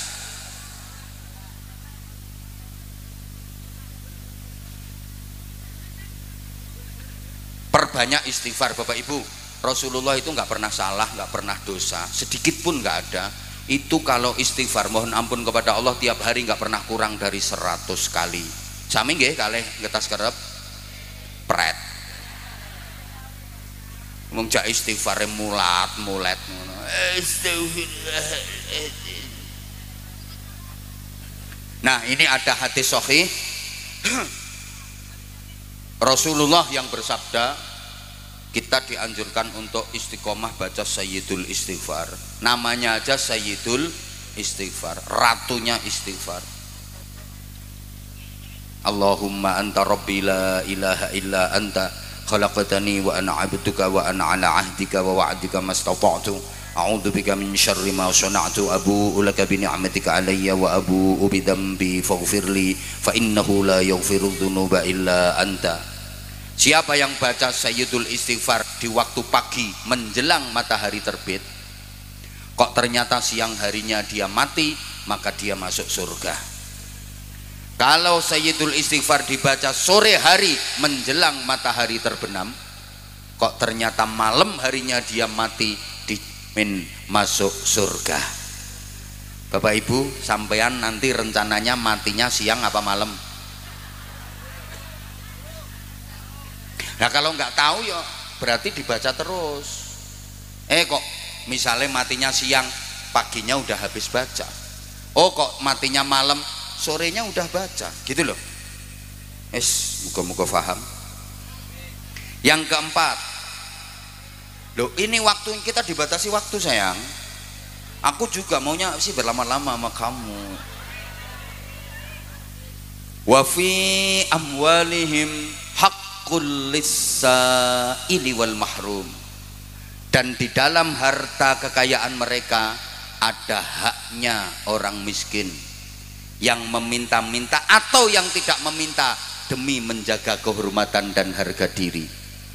Orang bertakwa yang dijanjikan surga itu sadar bahwa dalam rizki yang dititipkan Allah kepadanya ada haknya orang lain yang harus diberikan. Di sekitar kita pasti ada orang-orang yang sangat membutuhkan bantuan kita, pasti ada. Baik orang itu meminta karena saking butuhnya, atau dia nggak mau minta-minta karena memang menjaga kehormatan dan harga dirinya. Ingat Bapak Ibu, yang kita dapatkan dari kerja keras kita itu pendapatan kotor, bruto. Yang boleh kita konsumsi itu yang bersih. Dari kotor menuju neto bersih itu ada proses namanya zakat. Makanya zakat itu maknanya pembersihan, minimal infak, sedekah, gitu loh. Halo? Lah kalau nggak dikeluarkan sama sekali, dapat rezeki diembat semua, itu orang geragas itu namanya. Kayak disuguh lemper, diuntal sak kulit-kulite, sak godong-godonge, sak biting-bitinge. Wong celutak. Masa dapat ikan lele kok dimplok sandase, sak rine, sak telek-teleke. Semoga-moga paham. Terakhir. Ya terakhir yo. Wah, kok lonjat lanjut ae. Wong wedoke kadung kenaan terus ora gelem wis ngono kuwi. Wa fil ardi ayatul lil muqinina wa fi anfusikum afala tubsirun. Dan di bumi ada tanda-tanda kekuasaan Allah bagi orang-orang yang yakin. Belajar terus, belajar terus, belajar terus, menambah keyakinan dan keimanan kepada Allah. Dan pada diri kalian sendiri juga harus diperhatikan. Apakah kalian tidak memperhatikan? Artinya orang bertakwa yang dijanjikan surga itu bukan hanya mengurusi orang lain, manfaat orang lain sampai melupakan keselamatan diri sendiri. Ndak, dirinya sendiri juga diperhatikan. Jangan seperti lilin menerangi lingkungan tapi tubuhnya sendiri terbakar habis, tahu-tahu mati belum sempat amal. Jangan sampai kayak gitu. Di samping ngurusi eksternal, jangan lupakan internal. Kepentingan diri sendiri juga diperhatikan. Ceramah terus sampai nggak mikir fisik, nggak mikir kesehatan. Makanya maaf banget, kadang-kadang saya begitu nyampe lokasi tempat istirahat, saya langsung minta istirahat sama panitia. Kadang ngobrol sebentar, saya langsung minta istirahat. Kayak tadi misalnya, saya kemarin dari Pekalongan, full sehari. Terus di Tegal ini 4 titik dalam sehari. Pagi, kemudian tadi siang, sekarang, habis ini masih ada jadwal satu lagi. Sehari 4 kali. Loh.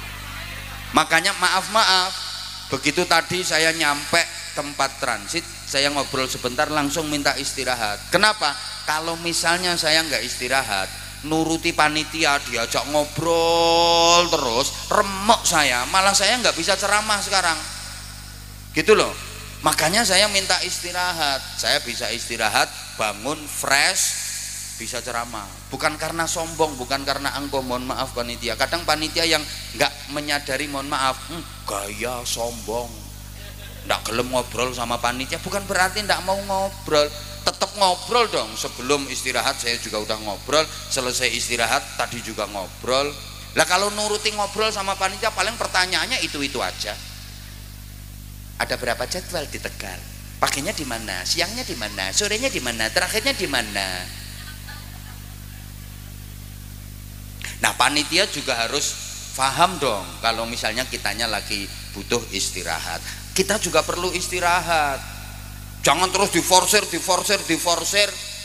Ada kok lagi ceramah ngeleles mati. Aku kan nggak mau seperti itu.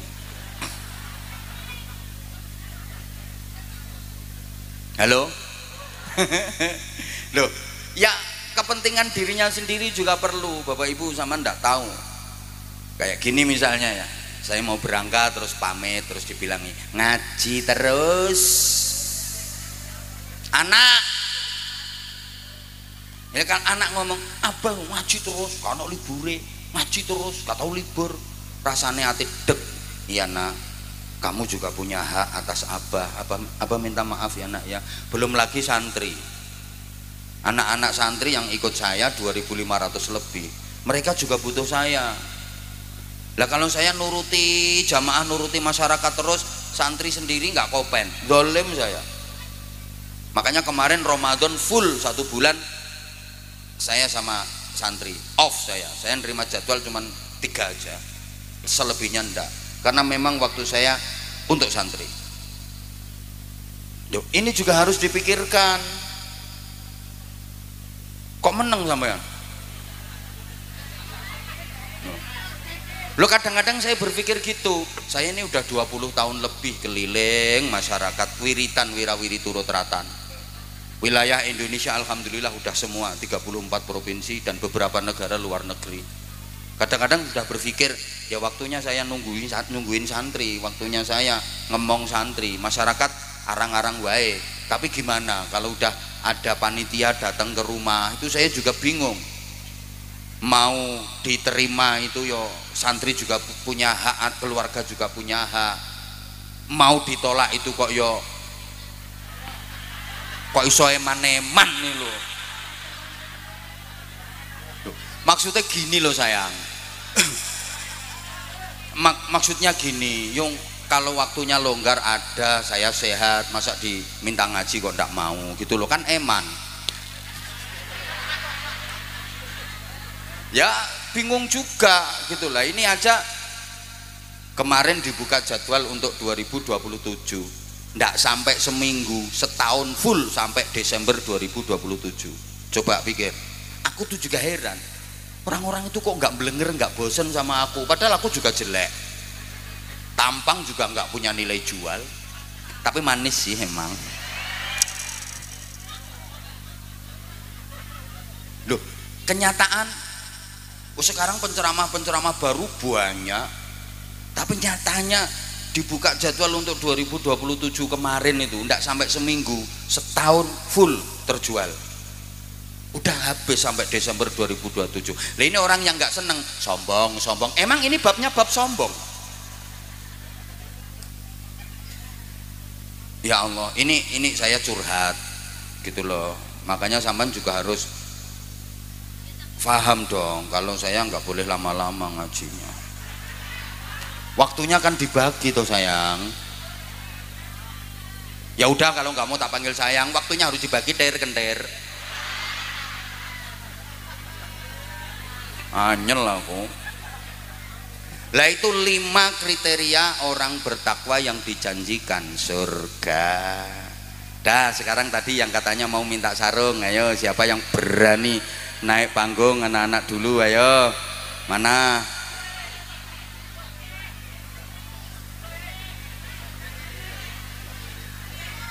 Saya sebentar, kalau nggak ditunjuk ya kamu sini nak. Nah, sini sayang, kamu satu. Ayo sebentar. Kalau nggak ditunjuk jangan dong. Salim dulu sayang. Ah, pinter. Ayo sebentar. Ntar kalau yang cewek ada nggak yang cewek? Aku cewek tuwek gue. Kamu sayang, ya udah sini naik, nggih. Dah, 2 dulu. Nanti kalau waktunya masih ada disambung. Halo. Sayang, kalau udah berani naik panggung, duduk dulu adik, duduk dulu. Kalau udah berani naik panggung sama abah, harus tegas, harus kendel, mentalnya dikuatkan, karena juga latihan mental. Kalau kira-kira nggak kuat mental, lebih baik nggak usah naik panggung. Oke? Lanjut apa turun lagi? Lanjut apa turun lagi? Bener. Nanti kalau nggak kuat mental tak suruh turun lagi. Oke? Pegang sendiri mic-nya, jangan jauh-jauh dari mulutnya mic-nya. Ucapkan salam dulu ke jamaah. Assalamualaikum warahmatullahi wabarakatuh. Waalaikumsalam warahmatullahi wabarakatuh. Nggak boleh lemes nak, harus semangat. Namanya siapa? Ati. Pakai mic-nya didekatkan terus ke mulutnya, nggak usah diturunkan. Gini mic-nya terus gini. Oke? Kurang deket Mic-nya kurang deket. Nah, hadapnya sana, nggak usah hadap abah. Namanya siapa? Ati. Nama lengkapnya? Muhammad Ardiansyah. Muhammad Ardiansyah. Panggilannya Ardi. Iya. Alamat rumahnya mana? Kertas kerap. Oh, Getas Kerep sini.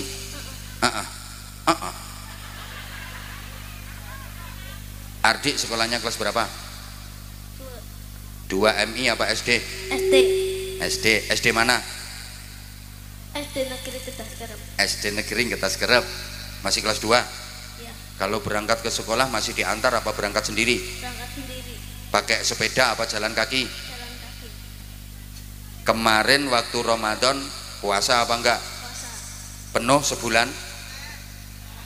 Penuh. Penuh. Yang lain diem ya, saya nanyanya ke Ardi. Nggak pernah mokel? Pernah. 1 kali. Enggak 1 kali.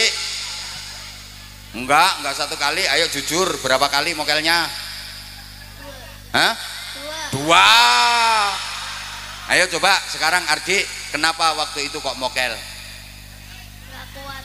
Rakuat. Kenapa rakuat? Jam berapa itu mokelnya? Pakai mic nak. Mokelnya jam berapa? 2. Jam 2. Apa yang dimakan pas mokel itu? Es sama apa? Nabati. Hah? Nabati. Es sama nabati. Bapaknya tahu kalau mokel? Tahu. Ibunya tahu? Enggak. Nggak ngomong sama ibunya? Enggak. Oh, terus yang kedua, mokelnya apa yang kedua? 2. Batale pakai apa yang kedua?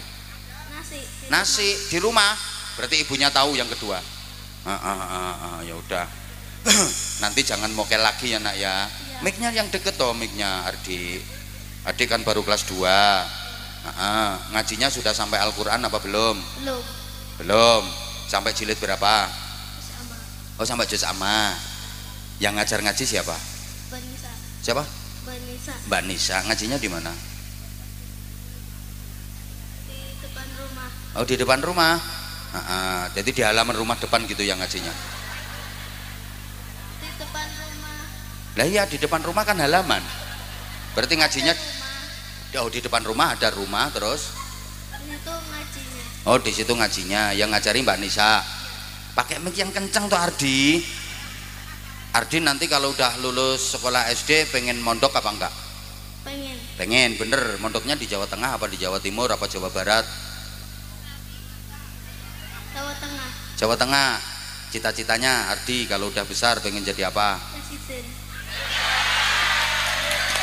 Wah, ini calon presiden dari Tegal. Ya enggak apa-apa toh. Bagus pengen jadi presiden kok. Oke. Ya kalau pengen jadi presiden yang tegas, ojo lemes kayak gitu. Yang lain diem. Ardi kenapa kok pengen jadi presiden? Biar apa? Biar apa nak? Yang lain diem. Jadi pemimpin. Biar jadi pemimpin. Tugasnya presiden itu apa nak?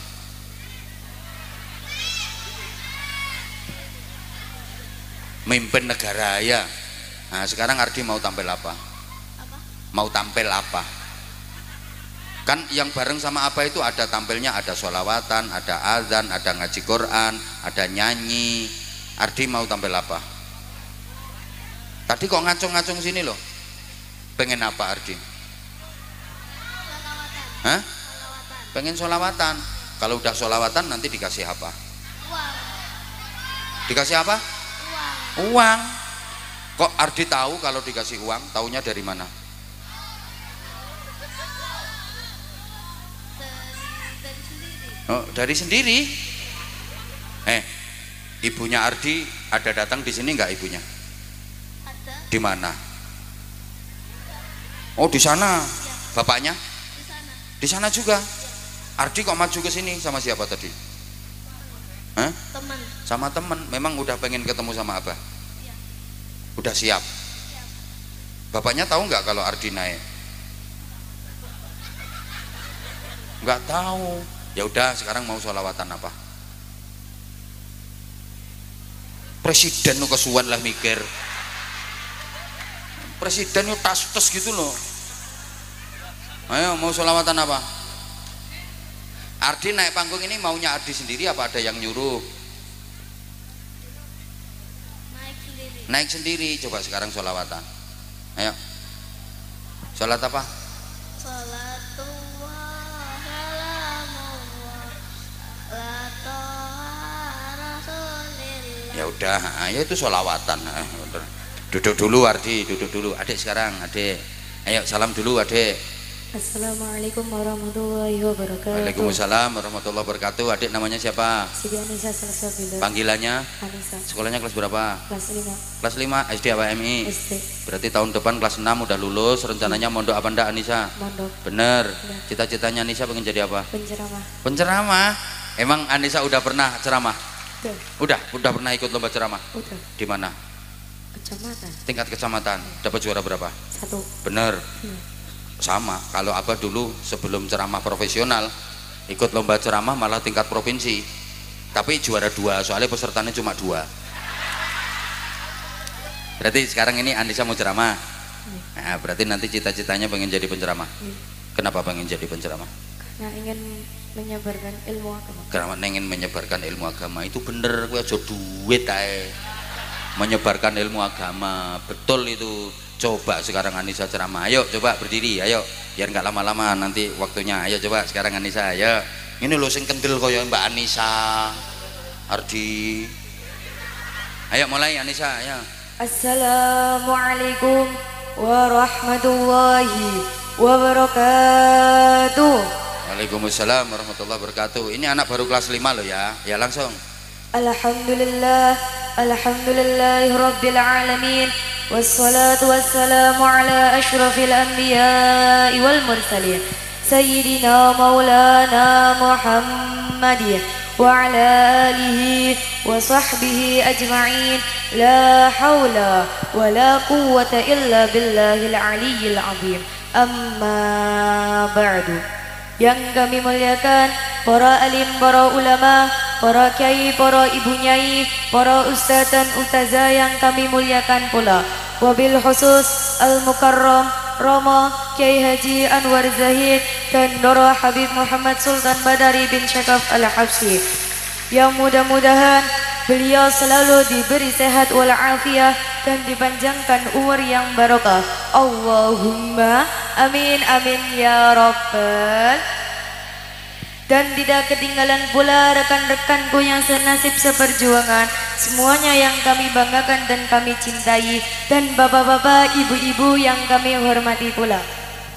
Langkah yang pertama, marilah kita panjatkan puja dan puji syukur kehadirat Allah Subhanahu wa Ta'ala yang telah memberikan beberapa nikmatan kepada kita sekalian. Salah satu nikmatnya ialah kita bisa bertatap muka, berkumpul, bermuajahah dalam acara halal bihalal keluarga besar Masjid Baitul Izzah Ketaskarep Talang Tegal. Kedua kalinya salawat serta salam mudah-mudahan tetap tercurahkan kepada junjungan kita Nabi Agung Nabi Muhammad sallallahu alaihi, Nabi yang kita harapkan syafaatnya lebih-lebih besok di yaumil qiyamah. Semoga kelak kita akan mendapatkan syafaatnya. Allahumma amin amin ya rabbal. Hadirin rahimakumullah. Dalam kesempatan yang baik ini, izinkan saya akan menyampaikan tausiah yang berjudul Birrul Walidain. Hadirin rahimakumullah. Yang dimaksud birrul walidain di sini adalah berbakti kepada kedua orang. Ketahuilah sanya berbakti kepada kedua orang tua wajib hukumnya. Tak peduli orang tua kita siapa, bagaimana pekerjaannya dan kehidupan sehari-harinya. Pernahkah terbayang di benak kita bagaimana keluh kesahnya seorang ayah bekerja dari pagi sampai petang? Contohnya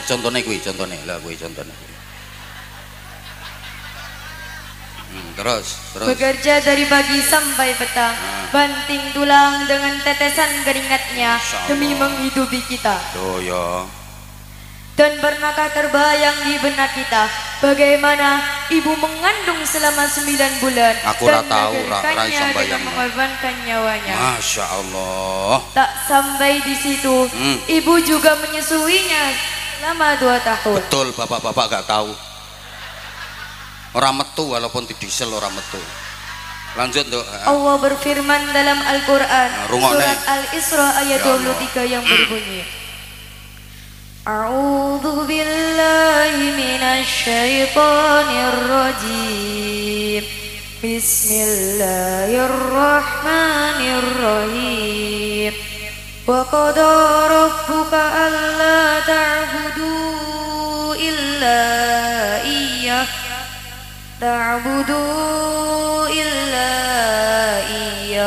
wa bil walidaini ihsana imma yablughanna indakal kibaru ahaduhuma aw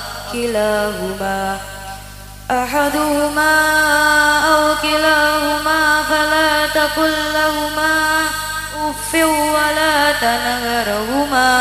ولا تنهرهما وقل لهما قولا كريما. Udah, sekarang Anissa. Sadaqallahul azim. Diulang lagi baca ayat Qur'annya ya, coba.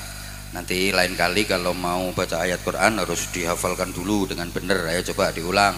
Wa qadha rabbuka. Wa qadha rabbuka alla ta'budu illa iyyahu wa bil walidaini ihsana imma panjang yablughanna nah itu ndak ada kanya imma yablughanna indakal kibaru ahaduhuma aw kilahuma fala taqul lahumā uffin wa la tanharhumā qawlan karīmā. Oh, wa qul lahumā qawlan karīmā. Nah, gitu. Jadi kalau mau baca ayat Quran atau hadis dihafalkan dulu sayang ya. Nah, lain kali gitu. Langsung lanjut dikit lagi. Yang artinya dan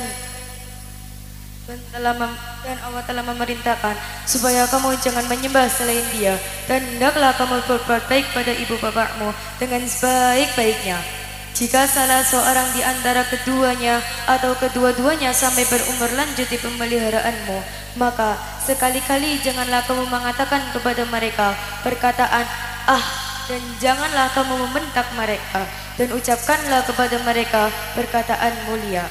Hadirin rahimakumullah, betapa agungnya, betapa mulianya seorang ibu sampai-sampai Allah menurunkan surga di bawah telapak kakinya. Betul, enggak di bawah telapak kakinya bapak, kapal tok. Ibu, betul ibu, masya Allah, bener sayang. Lanjut. Sungguh sangat celaka yang mendapati kedua orang tuanya yang masih hidup tapi tidak berbakti kepada mereka, sehingga tidak bisa mengantarkan dirinya ke dalam surga. Na'udzubillah min. Ingatlah bahwa keridhaan Allah ada pada orang tua, kemurkaan Allah ada pada murka orang tua. Hadis riwayat Tirmidzi. Dah ditutup sayang, ditutup. Sekarang penutupan, langsung penutup. Demikian yang dapat kami sampaikan. Mohon maaf atas segala ucapan dan kata-kata dari saya. Wallahul muwaffiq ila aqwamit thoriq. Wassalamualaikum warahmatullahi wabarakatuh. Waalaikumsalam warahmatullahi wabarakatuh. Belajar terus Anissa ya. Nanti mondok ya sayang ya. Pengen mondok kan? Pengen. Iya, kalau jadi penceramah harus ngaji dulu. Bisa ngaji dulu baru ceramah. Jangan ceramah dulu baru belajar ngaji, kacau nanti, kacau. Terus kadung ceramah kemana-mana baru belajar ngaji, akhirnya yang disampaikan salah, baca ayat Qur'annya salah, baca hadisnya salah, kacau nanti, bingung ke wong akeh. Ngaji dulu baru ceramah, tuh sayang ya. Tapi nggak apa-apa, belajar kayak gini, latihan, biar kuat mentalnya. Kamu kok diem? Ya, tak kasih sarung. Mana sarungnya? Mana? Oh ya ini, ini. Sarungnya cap apa Anissa? Cap mangga. Cap mangga dong, mangga udah mendunia. Nah ini yang dikasih sarung sama Abah mesti ada kata-katanya. Kata-kata untuk sarung mangga bersama Anissa. Sarung cap mangga enak dipakai. Enak memang, nggak usah bayar. Enak dipakai. Sarung cap mangga enak dipakai. Dah. Nih. Dah, tak kasih air. Dua. Wes. Dua ditambah sarung itu jadi 3. Pikirane. Dah, belajar sayang ya. Belajar. Pinter. Nih sama-sama yang pinter nak. Kamu berdiri nak. Diri. Kamu minta sarung apa ndak? Hah? Gak usah lah. Minta sarung. Mau dipakai apa sarungnya? Bener. Dipakai sendiri apa dikasihkan bapak? Pakai sendiri. Sarungnya gede loh. Hah? Buat bapak. Ya nggak muat kalau dibuat bapak kecil. Ya udah nih tak kasih. Sarungnya cap apa? Mangga. Kayak Mbak Anissa tadi loh, pakai mic-nya deket langsung bunyi mangga. Ayo. Kata-kata harus bisa, kalau nggak bisa nggak jadi. Hadap sana, ayo. Sarung mangga, ayo. Sarung mangga dipakai enak. Sama kayak Mbak Anissa, yang lain nggak boleh sama. Ayo ganti. Ayo, yang lain diem. Ayo, sarung mangga, ayo. Sarung mangga dipakai hangat. Tadi enak, sekarang ganti hangat. Apalagi campur jahe. Nambah sarung mangga dipakai hangat. Yes, pokoknya kalau pakai sarung mangga hangat. Sarung mangga, sarungnya Abah Anza, sarungnya keluarga Indonesia.